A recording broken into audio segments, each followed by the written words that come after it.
It is about that time for most people. It's back to school, and I have some tips on meal prep because that is my jam. I'm Carrie. This is Keep It Simple DIY, and one of the main things I focus on is cheat meals, high protein meals, making sure I have enough food in my cabinets, etc. So I wanted to give you all of my tips for meal prepping to save yourself time and headache on those early back to school nights.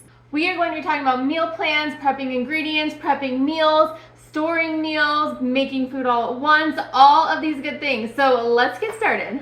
The most important thing to start with is to have a meal plan. And there are many different ways that you can make a meal plan, but at the end of the day, if you have one, your night is going to go so much more smoothly. And you could use an app, you can use a template, you could use a printable, but let me show you what I do. It's a little bit different. So I use Pinterest to find most of the recipes, actually pretty much all of the recipes. I have a few recipe books, but I really don't use it. But I like to keep these organized in a recipe section, and let me show you what I do for the week. All right, here are my pins. I have a ton of different pins. Here's how I organize. I have a few different boards up front just for things that I want to be filming. And then I have a this week folder. Keep note of this, we will come back to it. I also keep track of my dinners that I've tried, high protein meals, things I can cook in my Dutch oven or cast iron, my one pot stir fry skillets, pasta dishes, casseroles, instant pot, crock pot, grill, air fryer. I basically have everything organized by how I cook it. And then I have some recipes that I'd like to try for future game nights, sides and salads, my sourdough board, other breads, sweets, breakfasts, and then sweets, breads, and breakfasts that I've tried, and then a few others like different kinds of pizzas, sausage because I like to make my own sausage, candy because that is fun, and then sauce and smoothies and ice cream.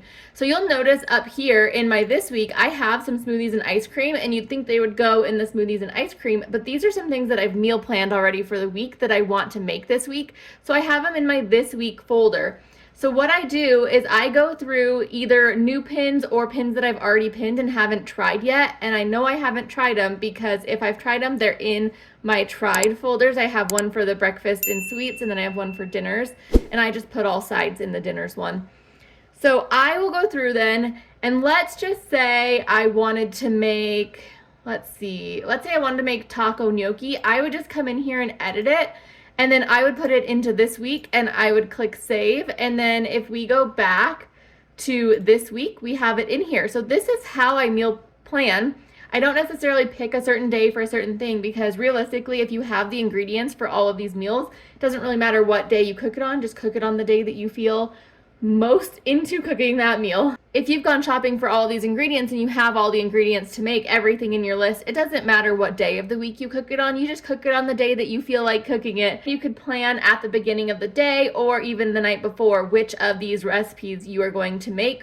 Or you could even go into your calendar app and do a task and put which one of them you want to make on that day. I don't go that far. I just like to keep them in my this week folder. Now I'm going to move this back because I do not plan on making this week. So I'm going to put it back. If I'd made it and I was done, I would go and move it to the dinners tried. So this is my big tip for how to meal plan. And it's just super quick and easy. You just stick it in a pin, move it when you're done. You don't have to print anything. You don't have to write anything down. You could do it from your phone while you're waiting in school pickup line for the week. You could do anything with it. It's so simple to just use Pinterest only and not have so many extra steps.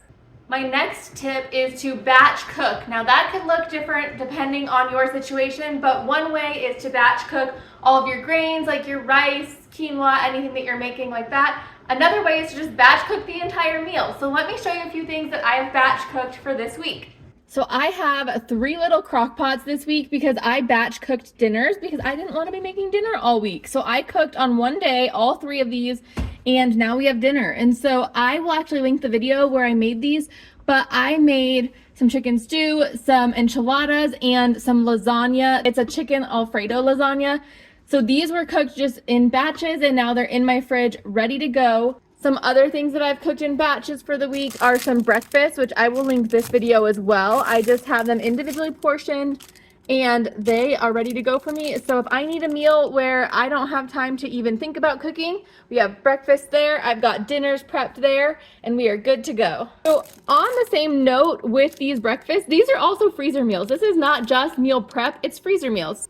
So up here I have what's left of my single serve freezer meals. And so you could do freezer meals single serve or for the whole family. And so I have some individual ones. I'm not making any more until I eat these because these are the ones that I'm not so fond of. So as soon as they're gone, I will be making more. But single serve freezer meals are great for a night where everyone just is on their own. They can pick what they want and eat it. Or you could also make whole family freezer meals. Now, my family is a family of 2. I don't actually have any kiddos in school. What I have here is a lot of different things, and sorry for the echo, I am in my garage, but I have some uncooked enchiladas. I have more of them over there. What else do we have? We have chicken, a lot of different chickens that are ready to either grill or air fry or Instapot or anything. Put them in the oven, you know, you can do anything with marinated meat. I have some chicken meatballs. Right now, this has a lot of bread in it, but I usually like to, we're kind of disorganized. So you guys, you're seeing my real fridge right now. It's disorganized, these are still on the tray. This is real life. But make meals, put them in dishes and freeze them. And you could use, you know, just a 9x13 casserole dish, wrap it in foil twice, and then wrap it with saran wrap, and that'll be good. Take it out the night before and then throw it in the oven when you're ready for dinner, and you have dinner. If you're using these little ones, I've learned that these fit in a lot of air fryers. So if you have a small family, like 2 to 4, you might be able to get away with one this size because we get typically 2 to 4 servings out of it. And I mean, if you have 2 adults and 2 littles, this might be just right for the size. And I just pop that in my air fryer and it is super easy. Something else that is a huge time saver, and you will thank yourself for doing this, is prepping your vegetables. Now you can prep them and just keep them in bins in the refrigerator, or you can do what I do and I prep them and I freeze them unless I'm using them that week. If you're using them that week, of course, just keep them in your fridge. But like I have zucchini from last year's garden that I've prepped. It is ready to go just in this bag for me. Same with the celery, this is also from last year's garden, prepped, ready to go, cut up the way I want it. Same with these carrots.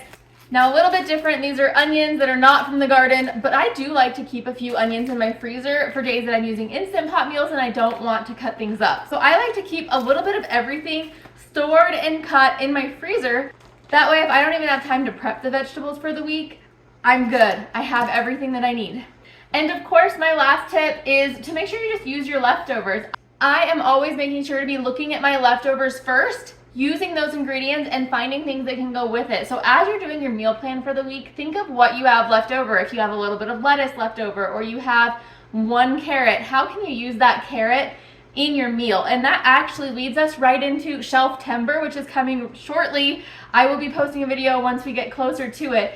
But in Shelftember, that's the whole purpose of the month, is shelf cooking. In Shelftember, we will be making sure to use the ingredients that are leftovers first, whether they're leftovers in the fridge or leftovers in the pantry. Use all of those items first, and then supplement with additional items from the store to make your full meal. That way you're not wasting food. We don't want to be wasting food, and we also don't want to be making more work for ourselves. All the leftovers that you don't eat, you have to clean them out regardless of if you eat them or not, and if we're not eating them, we're just making more work for ourselves. So we want to keep it simple, make it easy, use all the food we have, prep it. If you have leftovers and you know you're not going to eat it, make a freezer meal out of it. If you have a lot of leftovers, make a family size. If not, individual freezer meals for those days where everyone's kind of on the go and running around, and you will be thanking yourself later. So a quick recap is to make sure to have a meal plan ahead of time, however you choose to do so. You can prep your ingredients ahead of time, you can batch cook, you could freeze your meals as leftovers, and then you have yourself hopefully an easier time with dinner every day of the week. If you enjoyed this video, please give it a thumbs up. If you're new here and haven't yet, please subscribe. I'd love to see you. I will link the crockpot recipes here and the breakfast freezer meals here. That way you can use them as inspiration. And I will see you next time. Bye-bye.